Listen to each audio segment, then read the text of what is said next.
Welcome to Straight Talk Live. We have another exciting edition this week. I am one of your co-hosts, Rick Snyder. I'm the CEO of Invisible Edge and the author of Decisive Intuition. And this is one of my very favorite topics around relationships and how do you build relationship capital in a post-pandemic era. And alongside me is my co-host extraordinaire, Af Malhotra. Af, you want to say a few words? Sure, Rick. Thank you everyone for joining in to yet another exciting show that we've put together. Lovely to have David Meltzer on the show today. So as you guys know, I'm the co-creator of Straight Talk Live.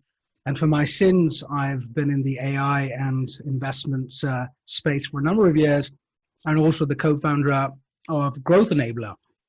So let's crack on as we always do. I can't wait to hear from what's from Dave around his journey and this topic, which is urgent, and it's important for a lot of our audiences today because of what's happened and is happening during this pandemic situation that we're in. So I would love to just move on, and Rick, over to you, and let's get the conversation going. Thank you. And once again, the whole core of Straight Talk Live is really about human transformation, digital transformation, and social impact. And if you think about those three topics, one of the core threads of all three of those is relationships. How do you build relationships? Relationships with yourself, with others, with money, with your resources, with your community. And that's really going to be a big focus of our time today here. So I want to introduce our special guest, David Meltzer. And David is the co-founder of Sports One Marketing and formerly served as CEO of the renowned Leigh Steinberg Sports and Entertainment Agency, which is the inspiration for the movie Jerry Maguire. His life's mission is to empower over 1 billion people to be happy. And this simple yet powerful mission has led him on an incredible journey to provide one thing: value. In all his content and communication, that's exactly what you'll receive. As part of the mission, for the past 20 years, he's been providing free weekly trainings to empower others to be happy. David, welcome to Straight Talk Live. Thanks for having me. What a great opportunity and what a great topic. I'm super excited to be here.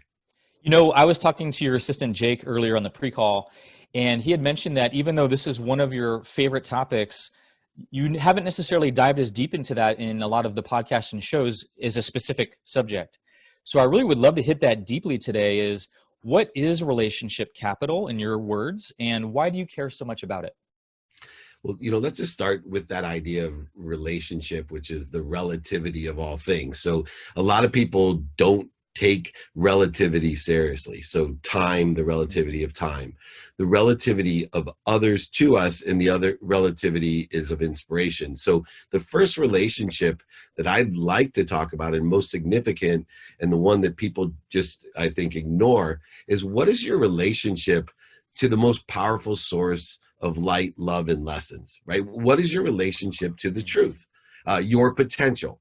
And that relationship was one that I never looked at until much later in my life. I always say I'm one of the few people that hit rock bottom 2 years before I lost everything. In 2006, I had found this light, this love, and this lesson through a variety of different experiences. And then in 2008, of course, I lost over $100 million. Although people think that that would be the catalyst in my life, it wasn't at all. It was 2 years before, because of this relationship that I had been ignoring, this relationship not to anyone else or anything, or my relationship with money, which we can go into all of those, but it starts with, what are you connected to all the time? And I realized that I am connected to this great, powerful source energy, light, that is just immense. In fact, they have proven that in just my thumb alone, I have enough power to light up all of Manhattan. And so that really set me on a path of like, wait a second, if I have this much power in me, what am I connected to? And how come I'm not using it effectively, efficiently, with statistically success, right? And so I had started working on this truth-based consciousness and what was creating the interference, what was creating the corrosion, the voids, the shortages, and obstacles between me and that relationship. And what I found, it was ego, right? So I became a student of that ego-based consciousness, being aware of the needs that I had that created these interferences before I could go ahead and have that relationship next with myself. And then after myself became the relationship with everything else. That's powerful. And I relate to this 100% where, what is my own relationship between self and self first, and self and life, and that life force that you're speaking to. And if I'm disconnected there, anything downstream from that is going to show up as disconnect as well. Yeah, and dissipated in energy, right? And diluted and uninspired. And, that whole idea of motivation, conversion, and inspiration that confuses so many people because they feel that they're searching for motivation. Motivation only gets you up, gets you back up, gets you started, gets you back started. It's going to suck your soul dry. Fear can motivate you, but fear is a soul sucker, right? And what we want to do is teach people to utilize motivation, hopefully in a positive respect, but even if it's through fear, we want to convert that motivation into this inspiration, into the ability to focus in on clearing the connection to what we're always connected to and we're all connected to. I want to jump in on one more question with that, and then I want to turn it over to Af. I know he's got several as well. So you were, just to get even more practical with this now in real time, you've been working in the sports agency world, marketing world. You've been dealing with a lot of big egos, I'm sure, and celebrity status and all of that stuff. How have you, what did that prepare you for? How did you navigate all of that? Because you're talking a lot about ego versus something bigger than that, that's more connected. How have you had to deal with that with the celebrity world? And I'd love to hear any stories around that. Absolutely. So, my own journey, I always say we're 3 worlds of journey that are truly applicable to the huge egos that exist in sports, entertainment, business, all the areas in which I've been able to excel at the highest level. I was born into the world of not enough. I had a single mom, 6 kids. She worked 2 jobs, packed my dinner in a paper bag with my siblings. I grew up in a world where I was a victim, where everything happened to me.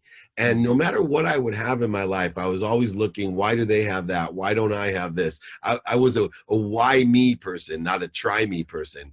And when I graduated law school and made my first $1 million to buy my mom a house and a car, when I graduated, I moved into this world from a world of not enough into the world of just enough. And the world of just enough is an egotistical world where there's just enough for me.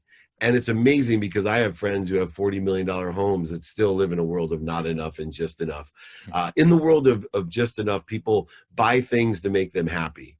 Buy things thinking it'll get them love. They buy things that they don't need. They buy things to impress people that they don't even like. And this was the world that I lived in when I ran the most notable sports agency in the world, when I ran the world's first smartphone, when I was a multi-millionaire in my 20s, and we sold our first company in 95 for $3.4 billion, and I raised hundreds of millions of dollars, and everything was Midas touch, money oriented. I had a big belief, and it was reaffirmed with everything I did. Money bought love and happiness.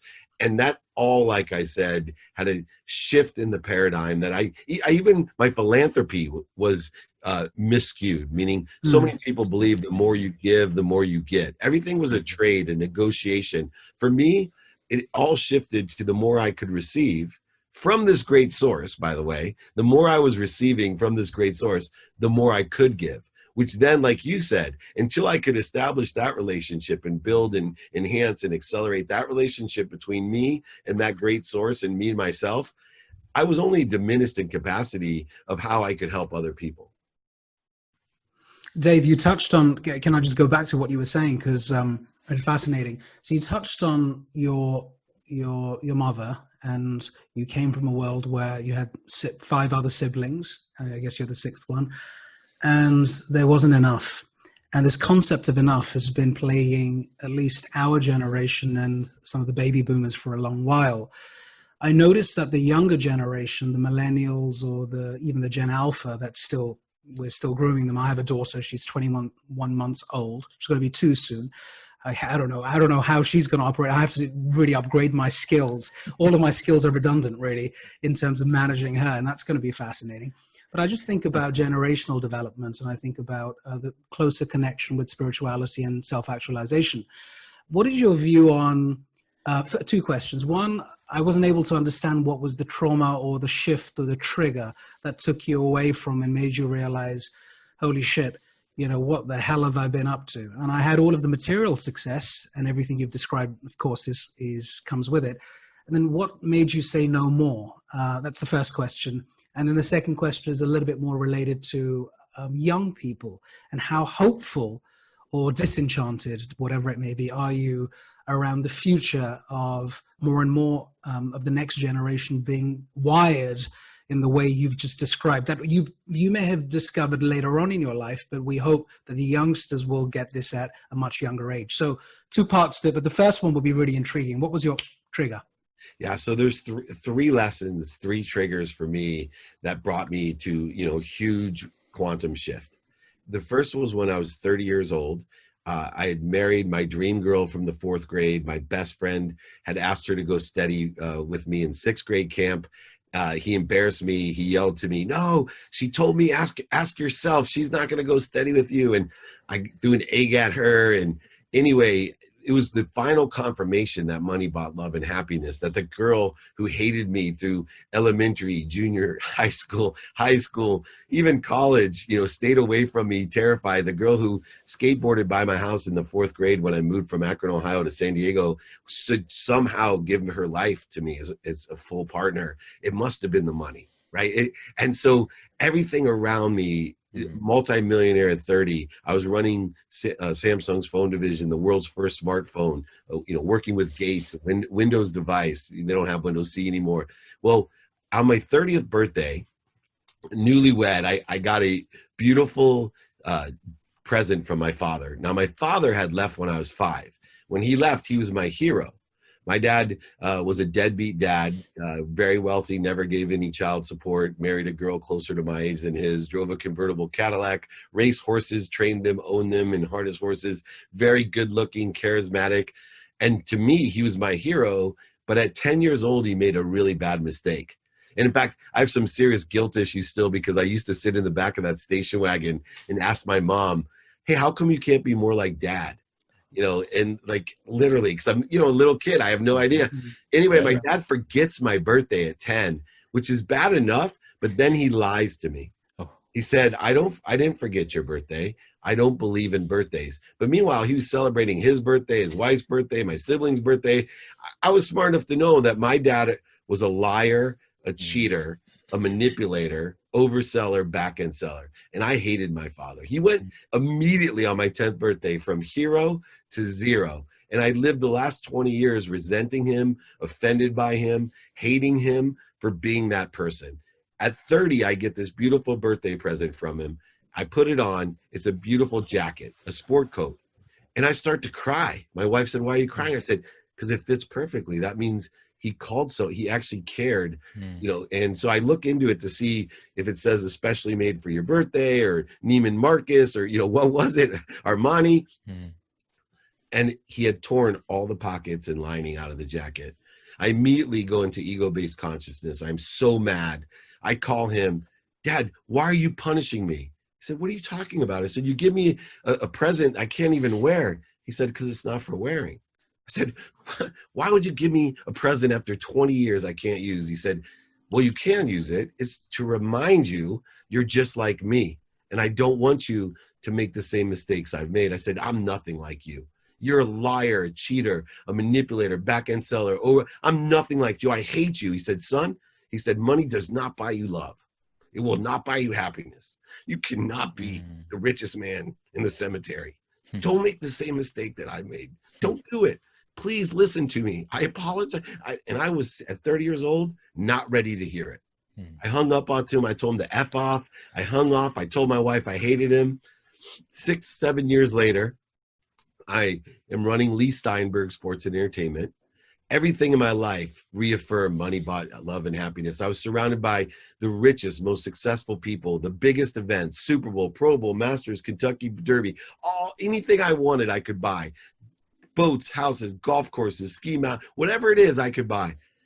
I go golfing with my best friend, Rob, the guy who asked my wife to go steady at 6th grade camp. And I said, "Rob, why don't you come to the Masters with me? We can hang out with Shannon Sharp and Chris Carter and Warren Moon, and maybe even get to see Tiger Woods." And he looked at me, he goes, "I'm not going there." I said, What do you mean? Why wouldn't you want to come to the Masters with me and hang out?" He goes, because I don't like who you hang out with, and I don't like what you guys are doing. And I looked at him and I said, yeah, but I'm not doing what those guys are doing, Rob. And he looked at me and said, you could lie to yourself. You could lie to me, but don't lie to yourself, David. Please. I'm not going. I left there crying. 2 weeks later is when my life would change. I went to the Grammy Awards with a guy named Little John. He's a rapper, fairly famous now. And I lied to my wife. I told her I was going to a business meeting. We had 3 daughters at the time, under 10. She thought I was partying too much. She wanted me to stay home with the kids. I lied to her, changed clothes in the car. I came home wasted at 5:30 in the morning, and she was waiting for me. Wow. And my wife said for the very first time, she said, I'm not happy. I'm leaving. Out of nowhere. And I'm looking at her going, are you kidding me? We have a live-in nanny. We have a Ferrari, a Porsche, a motorhome, a boat. What are you talking about? How dare you? How dare you do this to me? You're not happy? But money buys love and happiness. How dare you say that to me? And I was so offended. I went to bed so mad. I woke up even madder. And all I could think about is how I was going to take her happiness and her love. I was going to take the houses, the cars. I was going to take all the money. My law degree. I was going to call my most shrewd divorce lawyer I could. And then my life changed. You asked the great question, Af. My life changed because I looked over into the closet, and there it was. I can't even tell the story still today without choking up. That jacket. It was like, that book on the shelf you haven't seen in 20 years that just tells you got to read me. That jacket just called out to me and said, hey, you are a liar. You are a cheater. You are a manipulator, a back-end seller, and an overseller. You are just like your father. Everything you hate about your father, you hate about yourself. And my wife came in and said, you better take stock in who you are and what you want to become, or you're going to end up dead. And that's when I did. I started taking stock in who I was. I came up with 4 values that I had lost. Gratitude. I had lost my perspective. I'd lost the ability to find the light, the love, and lessons in everything. I lost my forgiveness to give me peace. I had no peace in my life at all. I was so unforgiving of myself. Accountability. I forgot to ask myself, what did I do to attract all this to myself? And what am I supposed to learn from it? And then this idea of relationship capital, inspiration, effective communication that we're dealing with today. I was going to live from now on, instead of living in that world of not enough or just enough, I was going to change and live in the world of more than enough. I was going to live in a world of more than enough of everything for everyone, where it comes through me with appreciation, forgiveness, and accountability to add my value to it and give it away. I was going to give my life away from now on. And my goal, talk about relationship capital, was to empower 1,000 people like you two that I know in my lifetime will empower 1,000 people, to empower 1,000 people simply to be happy. Not to buy it, but to be happy, to live their life through those 4 values. And that was exactly what occurred. Those 3 things changed my life. That is incredibly powerful. And thank you so much for sharing that. What I feel in that, David, is one of the keys to relationship capital is that we have to reckon with our own shadow. We have to look in the mirror. And if we're not willing to do that, we're not in relationship with our real authentic self. And then we're just running from that egoic, shallow, whatever that is, being driven by not our healthiest motivations, let's say, right? Our dysfunctional, whatever that might be. So just the courage that it takes, right? The courage that it takes to look in the mirror. How do you help people do that when you see those big egos around you now, even, who are chasing the boats and the big car garages and all these kind of things? Do you, I know some coaches are more coming from the perspective of, I can only help people when they want to be helped. And it's not my job to, force my perspective on somebody. How do you hold that with those around you today? So, number one, illuminate my own stories, illuminate my own lessons, have radical humility in the fact that I know that if somebody would have told me years ago that I would have to even tell Leigh Steinberg or Warren Moon that I lost everything, let alone my mom. And let me just tell you how humbling it is, not only to lose everything, but to have to tell, the guy who hired you, because he's telling his athletes and celebrities that you're Midas and you're going to take care of their money, because 75% of athletes and celebrities lose all their money. But worse, imagine telling your Jewish mom that you lost everything, who your whole life says doctor, lawyer, or failure. But even worse, you know, the only reason you wanted to be rich in the first place was to buy your mom a house and a car. And I forgot to take my mom's house out of my name. So I had to tell her not only I went bankrupt, but I lost her house and she had to move. Talk about humbling. So using stories and lessons to help people. And I teach what's called a ferocious Buddha, which is a practice. And the idea of it is, number one, all I teach people is let's start identifying what your ego is. Let's start identifying the needs that you have, the need to be right, the need to be offended, the need to be separate, the need to be inferior, superior, anxious, frustrated, angry, worried, resentful. These are all needs of the ego. And if I can first teach you to, one, just identify it, right? Then illuminate, and then be ferocious about stopping when you're in ego-based consciousness, then teaching the Buddha side, to find your peace, to be neutral, to maybe meditate. That takes a lot more. But if I can inch by inch teach them to raise their awareness, their elevation, their vibration in order to effectuate being aware, because the biggest and most courageous thing that I do in my life, and the thing that I'm most proud of, is to stop accelerating in the wrong direction. To get out of it is so challenging. And if I have 3 minutes, I'd love to share a story that I share with my executive clients, which are celebrities, athletes, entertainers, and some of the billionaires on earth are my clients. And this story changes their life because it shows the subtlety of what we do to ourselves. Now, I'm going to teach a lesson while I do it as well about routine. So I know there's a lot of people, you've got to have a routine in life. I believe you have to have 2 routines, a set routine and an adaptable routine when things don't go as planned. You have a bachelor party, you think people are in town, you got to have an adaptable routine based off of your values. My adaptable routine is a minimum of an hour a day on my health, a minimum of 30 minutes a day with my wife, a minimum of 30 with my 10-year-old son, a minimum of 2 minutes a day with my 3 teenage daughters. I asked for 5, by the way, they gave me 2. And then a minimum of 1 minute a day, a minimum of 1 minute a day for my mom. And if you want a good relationship with your parents, all you got to tell them every day is you're happy, you're healthy, you love them and appreciate them. Write down those 4 things. You tell your parents that every day, your relationship will be golden. I guarantee it. And then, of course, I spend a minimum of 10 minutes a day being a student in my calendar. Well, anyway, I normally wake up at 4. I meditate for 20 minutes, get ready, go to the gym at 4:30. One Saturday, I'm leaving for the gym at 4:30 at my highest frequency, my top of the top energy level. And I walk out and my 17-year-old daughter's car is missing. I immediately go into ego-based consciousness. I calling her and dialing her, and I'm about to say, where the F is your car? Where the F are you? And then I stop. Wait a second. Stop. And this takes a lot of ferociousness, but I stop.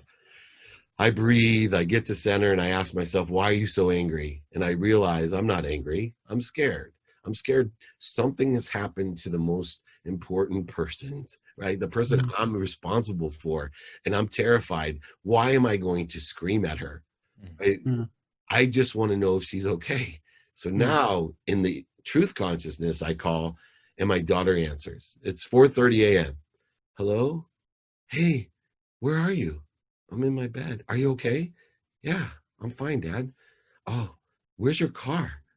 Oh, Dad, you told me when kids were drinking that I should leave my car and Uber home. We were at the grocery and kids were drinking. Oh, I'm so proud of you. Thank you. Anything I can do? I'm sorry for waking you. No, Daddy, I love you. I love you too. Now, that seems to most billionaires and athletes and celebrities at first a little bit insignificant. And then I tell them this. Imagine if I would have called them in the consciousness that most people live. Where the F are you? I'm in my bed. Where the F is your car? Well, your kids were drinking, Dad, and you told me to Uber home. You were drinking. You were drinking. You're going to lose your car. You're going to lose your phone. You're in so much trouble. Dad, that's not fair. I'll tell you fair. Right? I hate you, Dad. Now they're starting to understand the difference. But even worse is when I tell them, what happens next time kids are drinking? My daughter decides, I don't want to be in trouble with my dad. I don't want to lose my car. I don't want to lose my phone. I'm going to drive home. And in an instant of ego, her life could change. My life, my family's life, or even worse, somebody else's life.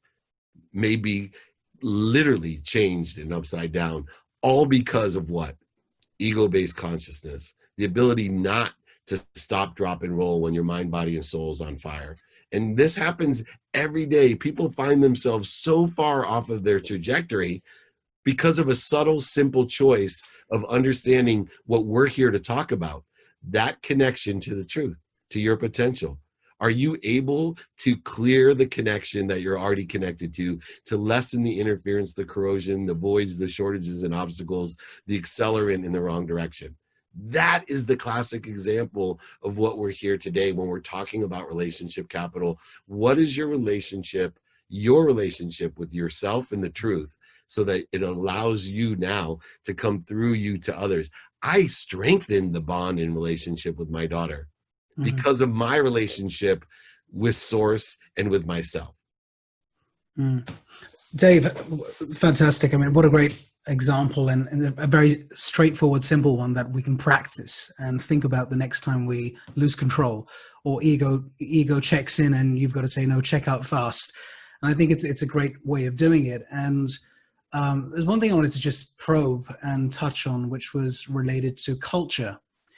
And I don't want to bring in gender into it, but we can if you wish. I often find that certain cultures, because of history, because of patriarchal or matriarchal systems, or because of some sort of a gender hierarchy, often if the man is the center of the house and the stage and brings in the food and keeps everyone ticking, then the other person, let's say it's a woman for now, your partner, is then running the show, doing the operations, right? And there's like this kind of relationship you have. And the challenge with that model is that because of that sense of superiority almost that the man is given, because, hey, I've got to go to work, I've got to put food on the table. Hey, back to the example you shared with your partner, you said, I've given you this and I've given you the cars and the houses. What the hell are you talking about? That's one end of the spectrum where you're extremely materially successful, right? The other end of the spectrum is, well, it's not about material success anymore. It's just about the standard ego that we have. Nothing to do with wealth. And sometimes culture perpetuates that. And men are notorious for being more egotistical than women, right? How do you combat that when you're speaking to people all around the world, money or no money, fame or no fame? And how are you reading and interpreting that? Do you think it's easier, it's the same, or do you think it's a variable that's very hard to deal with? What should one do about it? Because sometimes it's not to do with mass material gain. It's to do with, look, for generations, my family's been this way. So just shed some light on that, if you would. Yeah, I think looking at the conscious, subconscious, and unconscious continuum itself, that once we come to acknowledgement that we have a certain amount of ideas and people that we come in contact with every day that affect our cellular memory, our conscious memory, what our senses can detect at a certain level, although they're faulty, and what our memory can afford us, even though it is even more faulty than our senses. Then we have our neural pathways in our mind, 40,000 of the same thoughts that are influenced by the socioeconomic and cultural impacts that we have determinative upon our own experiences. And then even furthermore, which makes it complex, which you're referring to, is the quantum being that we have.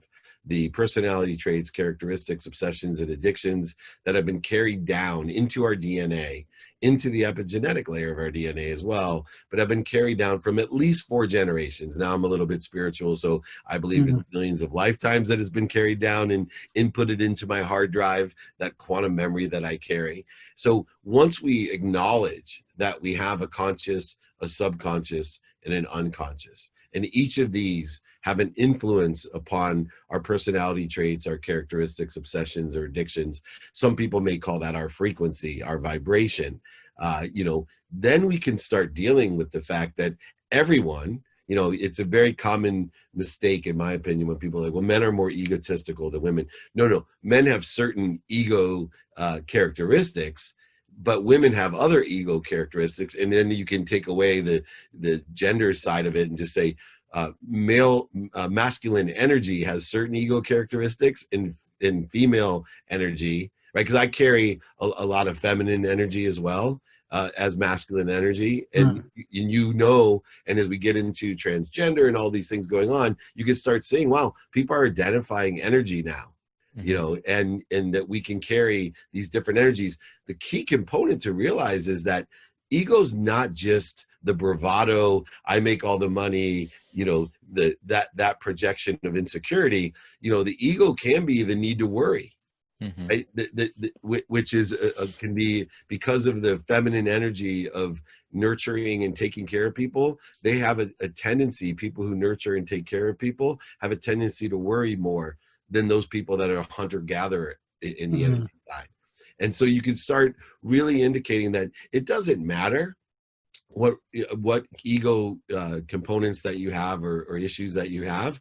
The key is, can we identify for ourselves, according to the energies that we carry, conscious, subconscious, and unconscious energies, can we determine when we're in ego-based consciousness, a need to be right, a need to be offended? Look, feminine and masculinity, anybody that's driven with a spouse, if you don't believe there's a need to be right, I have been in a full-on heated argument under a deep stress of taking my first daughter to college, and my wife told me the wrong direction, and it cost me 35 minutes, and I wasn't going to be able to get in line to get into the dorms. And next thing I know, I reverted back to that a-hole, the guy that she saw in the house that she threatened to leave. For the first time in 15 years, right, I reverted to that guy because of compressed time and uncertainty. I'm screaming at her, F you, I should have never been married to you. And I'm thinking, whoa, whoa, whoa, whoa, whoa, whoa, whoa. This is not what Dave Meltzer teaches. Let's get back to the center. You're a ferocious Buddha. You're not a ferocious asshole. You're a ferocious Buddha. Buddhas don't talk this way to people that they love who save their lives, right? And I always tell people all the time, because they'll say to me, so, how do you stay so centered in this? I'm not, right? I'm not. I just get back to center faster than most people now. It used to take me years. Then I got better, and it took me months. Then it took me weeks. Then it took me days, then hours, then minutes. Now I usually 90-some% of the time get back to center in moments, but every once in a while it takes me minutes, and I'm inside my own head speaking about talking to ourselves, Rick and Af. Maybe you guys have done this. I'm literally in an argument with someone that I care deeply about, because those are usually the ones that only can set me into a course of based emotion. And in my head, I'm like, shut up, fool. Stop saying it. Stop, while I'm still talking and digging myself deeper and accelerating in the wrong direction. I love your self-awareness, David. And to me, that's really the key ingredient here, is your awareness to be able to track when you're coming from which voice or which persona, if it's your centered self, or if it's a different persona that's out in front, and you're able to track that through the work that you've done, the inner work that you've done, and it really shows. And I just hope the listeners out there are inspired also by how can they start to tackle and unpack some of those personalities in the room, if you will, so that who's on stage at what moment, and when it's their time to sit back in the audience, for example. So I really appreciate that. I just want to remind, I know, David, you have to leave at the 45-minute mark, I believe. So I want to remind our audience, if you have any questions, please send those in now and type those into us so we can make sure to get those answered. And I just want to shift really briefly to more the business space now, David. Obviously, post-COVID, one of the biggest themes that we all are aware of is going remote and having to go remote to do our work. And some businesses are not going back to the office as we all have known in the past. How does relationship capital need to get doubled down and built even more solidly in a remote functionality and remote work? What are you seeing out there in the space, and what advice do you have for people who are struggling around staying connected to their teams? Yeah, I think it's really important to see how we are connected to others, whether there are team at business or personal relationships. All have changed and will change post-COVID, or what I call post-vaccine, because that's when we'll finally have stability. The number one component is to realize that we communicate in 4 different ways now. One is in person, and obviously that will change in the professional and personal setting. 2, via email. We communicate via email. 3, via the phone, and which I think is one of the most distinguishing areas where people can be trained. I do a toughness and telephone training because I think, coming from the phone background of being a CEO of the first smartphone, that people haven't been able to distinguish between data and voice, and that voice as a vibration, as a frequency, as an influencer is underutilized, and that people don't pick up the phone enough. for efficiency, effectiveness, and statistical success in communicating internally and externally in our lives. Then finally, you have media, and media consists of radio, print, TV, and social media. The distinction of social media moving forward is that people will realize that Shakespeare, hundreds of years ago, had it right. The whole world is our stage.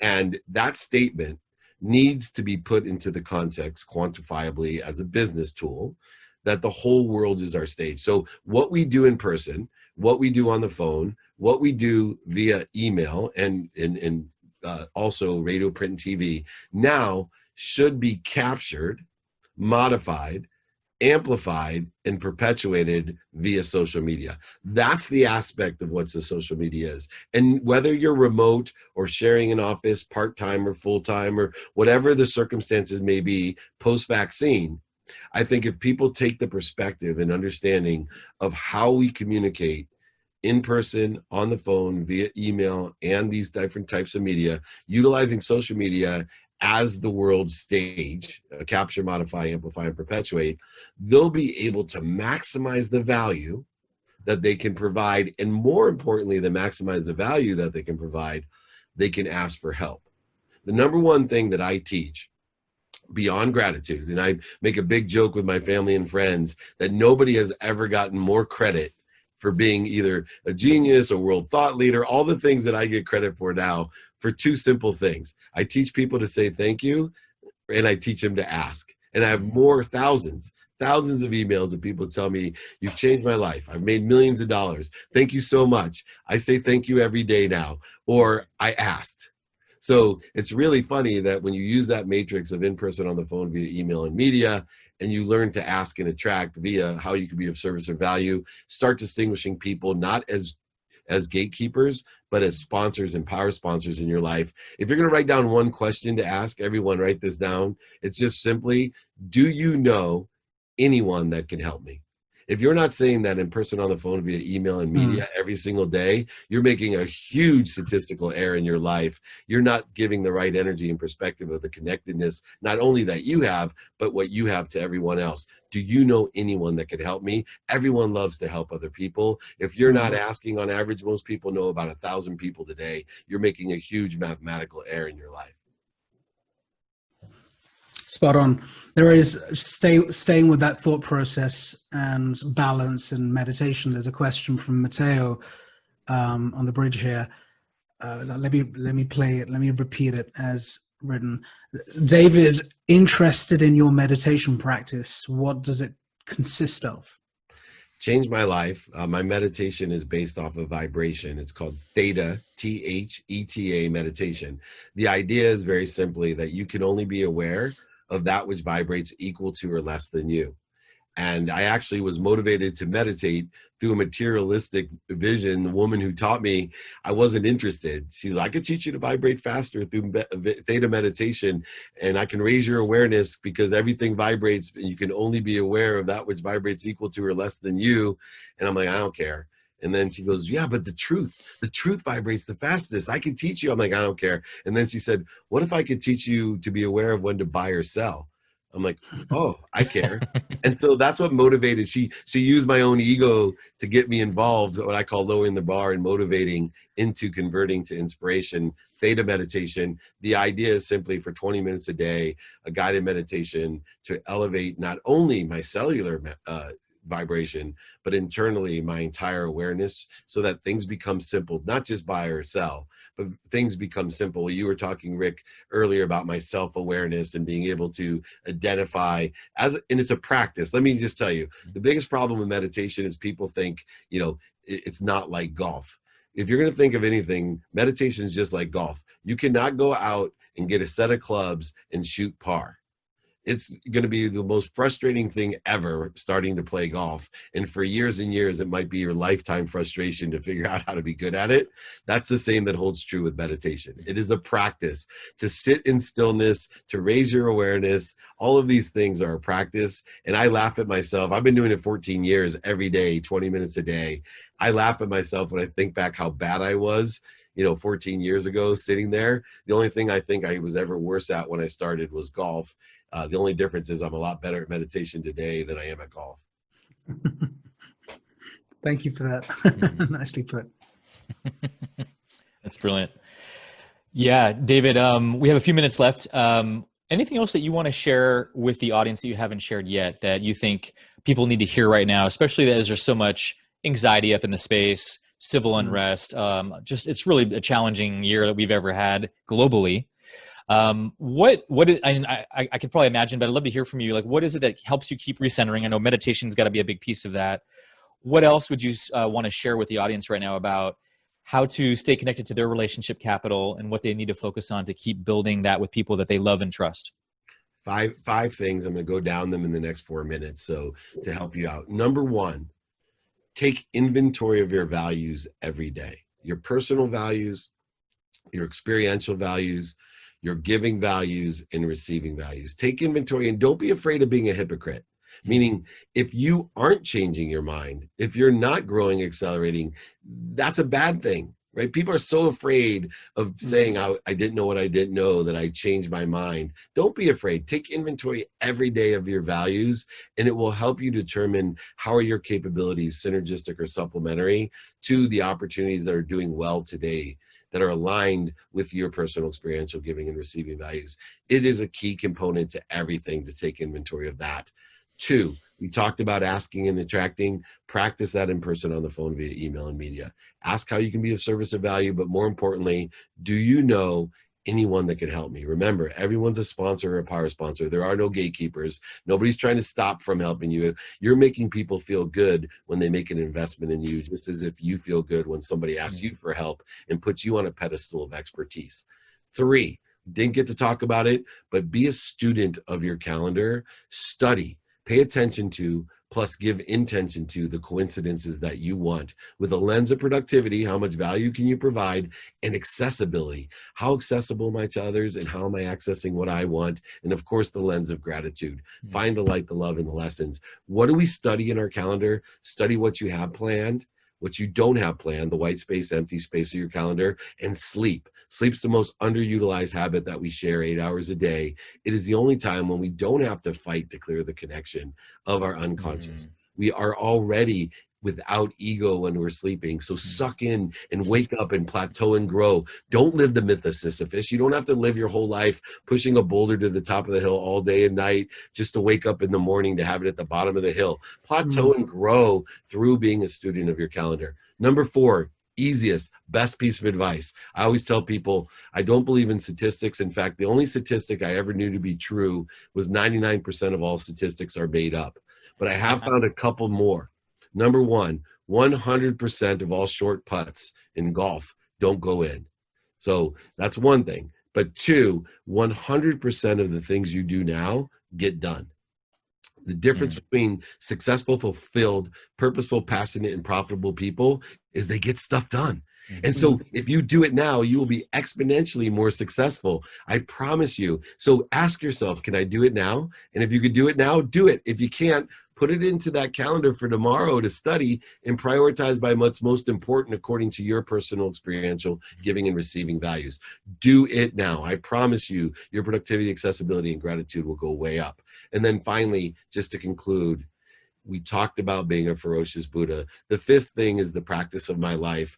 It incorporates meditation. It incorporates this idea of stop, drop, and roll when your mind, body, and soul are on fire. Practice ending fear. Practice identifying what fear is for you. Practice stopping when you're in that accelerated state of trajectory in the wrong way.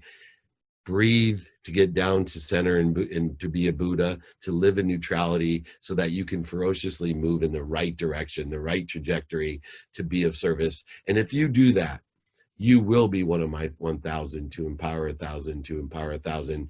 That's why I do my trainings every Friday. The replays are on Monday. I have the top entrepreneurial podcast called The Playbook. I love the fact that my training has now become one of the most downloaded of all of the, better than the Ray Lewis's and the Danica Patrick and the Rob Gronkowski's of the world. That humble just training that people want to be happy and empower other people to be happy. Happiness is the greatest disease ever. It spreads simply by witnessing it. It will strengthen you emotionally, physically, mentally, spiritually, all and financially. It actually will strengthen your immune system, so it'll protect you against any other virus ever created. Happiness, people that are happy don't attack others, they don't get sick. It's an amazing thing. Please, if you can, empower yourself and empower others to be happy. Join these guys all the time. I appreciate the opportunity to share whatever experiences and lessons and stories that I've had. Thank you so much, both of you. Thank you so much, David. Cosmic mic drop. Thank you for being on Straight Talk Live. Beautiful. And how can people find out about you and your work? Where should they go? dmeltzer.com, at David Meltzer. You can email me directly, david@dmeltzer.com, or I even have a text number, 949-298-2905. I give my books for free, my exercises for free, and my trainings are free. Can't beat free. If it's free, it's me. David, many blessings. I know you have to go. Thank you so much. This has been an honor and a pleasure. Right back at you guys. I look forward to talking to you guys soon. Thank you for the opportunity. Have a wonderful, wonderful day. Be kind to your future self and do good deeds. Amen. Thank you. Thank you, David. Be well. Af and I are going to continue on the show. We still have another 15 minutes just to kind of, we don't actually get to do this ever, is have a guest come on and off and then get to, in a way, digest everything in real time. So let's do that, Af. What are you sitting with right now from that?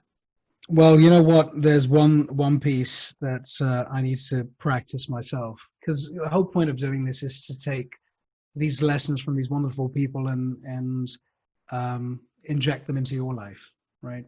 And I think that there are three things that I'm recalling right now. The first one is being able to understand, become a student of ego in the sense that you can start to understand when you move away from the center, when you're not regulating yourself. Back to what Lisa Dion was talking about a few sessions ago. I think it happens to the best of us in a situation where we are under stress or we are bound by the tyranny of the clock, as our friend Charles Eisenstein talks about and refers to. And I think we need to start to accept and acknowledge that the world and our personal life and our family life and our work life is actually changeable, and it's within our control to change it. We're not bound by the limitations of a bad job or a bad relationship, or anything close to that for that matter. And we are empowered to step away from situations. It's within us to step away from situations that we feel is limiting our potential, causing negativity or holding us back, like shackles to some extent. And I think it feels good to hear from someone like David today, who's talked about his extraordinary journey and, massive glamour and multi-millionaire, billionaire status, and doing all of those cool things that many of us may have aspired to attain. Material success is what I'm referring to, and how he's transitioned and he's learned the hard lessons of life, which is, you can have all the money in the world, but of course that love, that belonging, that happiness, that joy, that contentment, and that frequency, that energy that we all crave. And you can spot in other people if you have it yourself. If you don't have it, you're void of it. It's a vacuum. You, of course, can't appreciate what that really means. And I think you have to almost clear the desk. You have to clear the clutter out so you can actually realize that beyond the clouds, there's a sun and it's wanting to come through, but you've blocked it with all of the mess, the noise in your life.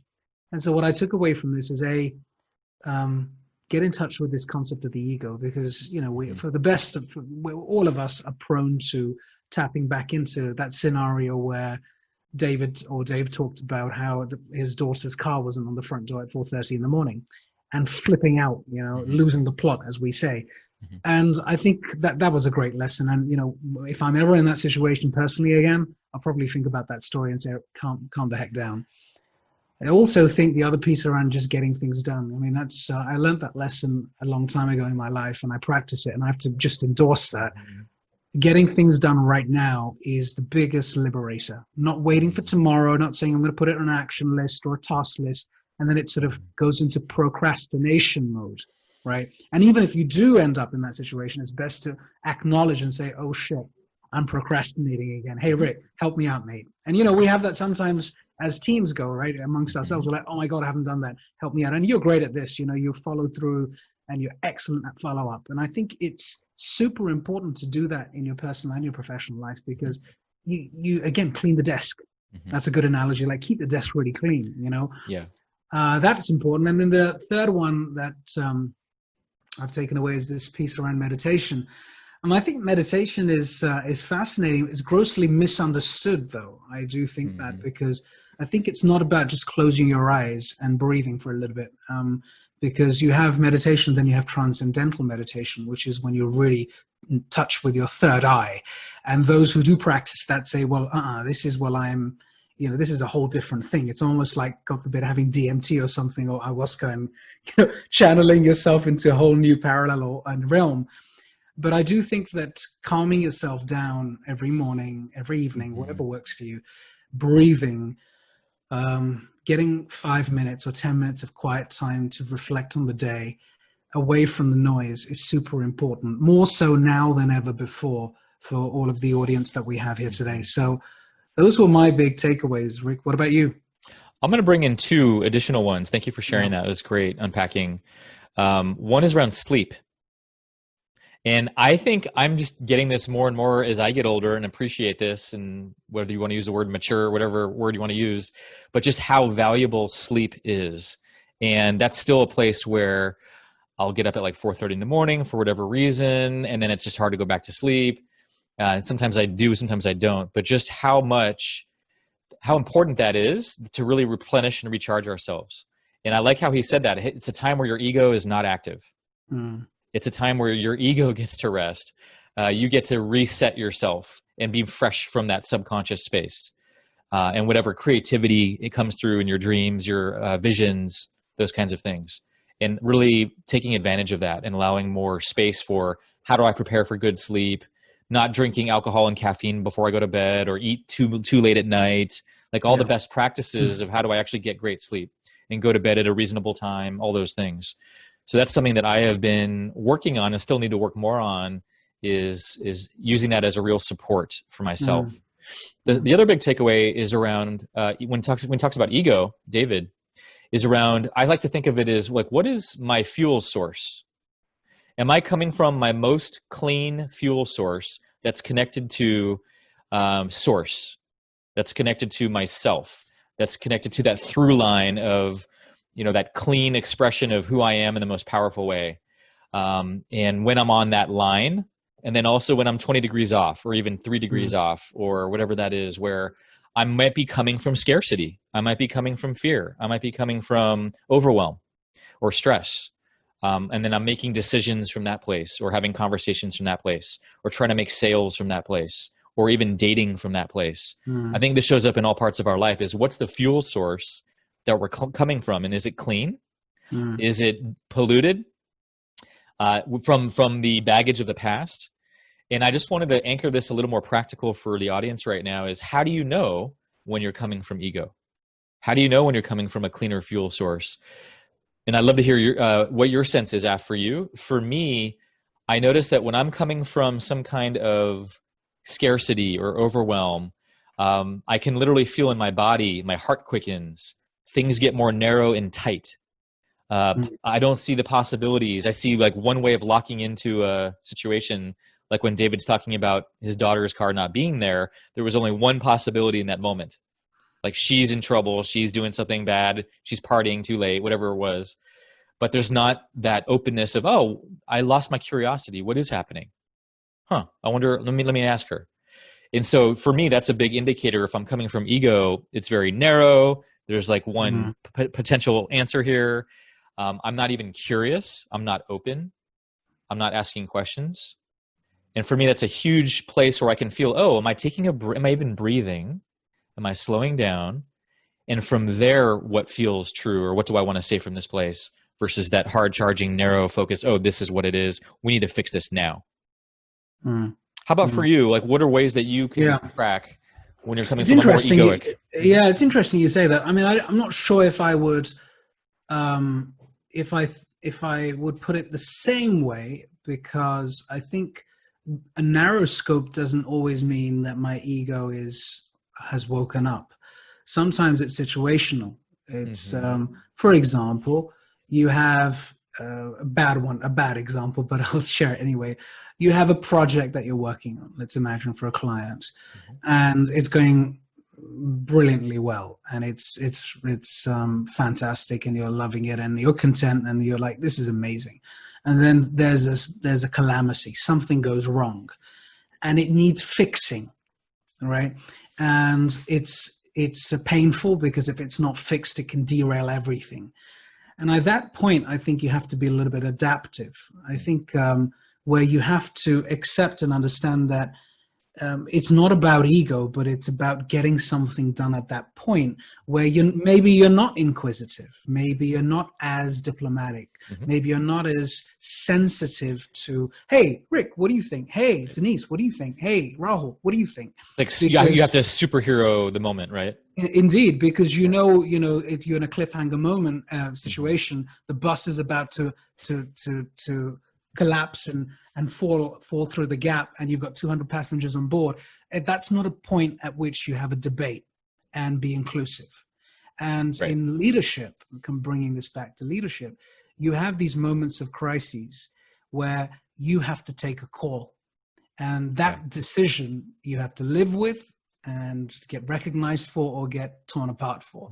And I think that is not ego related. I think that has to be, it's courage. It's about courage, and it's about being very clear about what you need to do at that time to get the right outcome for the people you care about.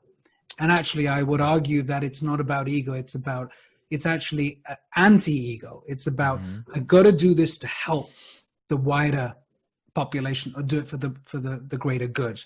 Again, it's context dependent. You can put this in a really sinister context, God forbid, like dictators of the past. But you can also put it in really meaningful situations where you're looking at a doctor or a medic trying to save a life. Yes. So I think I get where you're coming from, but I don't think ego is always the presence of ego doesn't mean it's narrow decision making. True. That's right. That's right. Yeah. That's just one way that it shows up for me, where I can tell, oh, I'm not coming from my most spacious self right now. I'm not even asking questions. That's one way that it shows up, but it's right. You're right. It's so complex in its different shapes and forms. Really quick, Rahul asks, how is this related to intuition and faith? For me, it's super connected in that, and this is a great distinction I like, is a lot of times when I have an intuition about what feels right, how I know it's right is often when it's not my egoic preference. Like, oh, I'd rather not do that, or have to have that conversation, or have to invest over here, or make time to do this, and yet it feels right. And I can't deny that. That's to me this amazing indicator of the difference between when I feel an intuitive moment of what needs to happen in the space, or with the team, or with my company, or with each other in this moment, versus what my ego preference might be is to hide or not have the conversation or avoid something. For me, that's a powerful distinction that can happen a lot. And then I have learned over time what really serves me is when I trust that intuitive wisdom that really wants to bring us closer to relationship in these different ways and not avoid those moments. That's nicely put. I also think there's another piece around this over and above what you've just said, which is communication. I think if you free yourself from baggage and you feel, let's say I feel something at this moment and I want to share it with a partner or a colleague or whoever it may be, I think having the self-confidence and the self-belief, and without malice, without an agenda, without, the dollar sign on top of someone's head, and anything that resembles that as well. I mean, eject all of that, take all of that out of the equation. I think it's important to just speak your mind and be respectful, though, and be sensitive. This is where EQ comes in and compassion comes in, where, you might think you're doing the right thing, but you also still have to be a little bit more cognizant about the environment that you're in. I think I found communication to be very powerful in triggering intuition. I think intuition in an ivory tower is, I don't know what that is. Maybe that's a sixth sense or whatever. I don't know if I buy into that. But I think when you're talking to people and you're exchanging frequencies and energies, your energy is kind of bouncing off one another. And then, for example, there are people you meet instantly, have a brief communication with, and you just get along with them. Right. Yep. And you could be from very diverse backgrounds, and there's some sort of a soul connection, right, Rick? And you're like, something's going to happen here. And then of course you meet the polar opposite is you meet someone you chat with them and you feel intuitively something's not right. Mm-hmm. But actually, again, we've grown up in a society where we've been looking at zeros and ones for a long time. We've been taught linearity, which is why we can't understand exponentiality. We don't see, back to the conversation we were having on a few calls, where businesses and executives in large companies actually cannot see beyond 12 months or the next quarter. Right. And if they're really super enabled and in touch with their subconscious, they look 5 years out. But beyond that, they're like, screw you, man, I'm not interested. And I think the blockage, it's like a blockage in the intuitive artery. Mm-hmm. And I think that, you know about this, you've written a whole book on it.